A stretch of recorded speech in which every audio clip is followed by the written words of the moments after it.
Turkey has quite the history of military coups in its almost 100 years as a republic. And that history is the history of a power struggle that dates back to the founding of the Republic of Turkey. So let's bring you up to speed.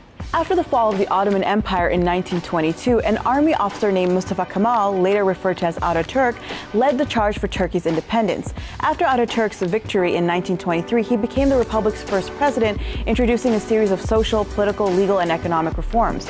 Those reforms would come to be known as Kemalism or Turkish secularism.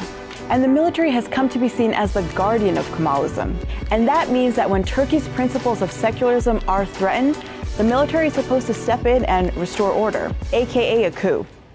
Turkey experienced its first successful military coup in 1960 when the reigning political party tried to loosen restrictions on religion and tighten press freedom. It resulted in the arrest of senior government officials who were tried for treason and in the execution of Prime Minister Adnan Menderes. The late 60s in Turkey saw an economic crisis in the form of a recession, high inflation, and angry workers. That prompted the military to intervene once again in 1971 in the name of Kemalist practices that promised a strong economy. But the economy didn't recover.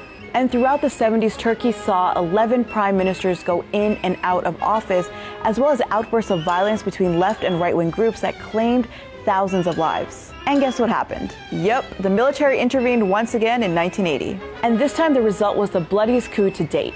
Hundreds were arrested from the streets of Turkey, and there were a lot of executions and disappearances. But wait, there was one more coup. There was a fourth coup in 1997 following the election of the Welfare Party. The military didn't intervene in the traditional sense. Instead, it offered strong suggestions for reforms. And the government didn't really have much of a choice but to accept the recommendations, which included headscarf bans at universities, the shutting down of religious schools, and the abolishment of certain religious groups. The coup also resulted in the forced resignation of then Prime Minister Necmettin Erbakan. But the power and influence of the military was challenged in the early 2010s when members of the military were tried in court for plotting to remove Prime Minister Recep Tayyip Erdogan's government in 2003.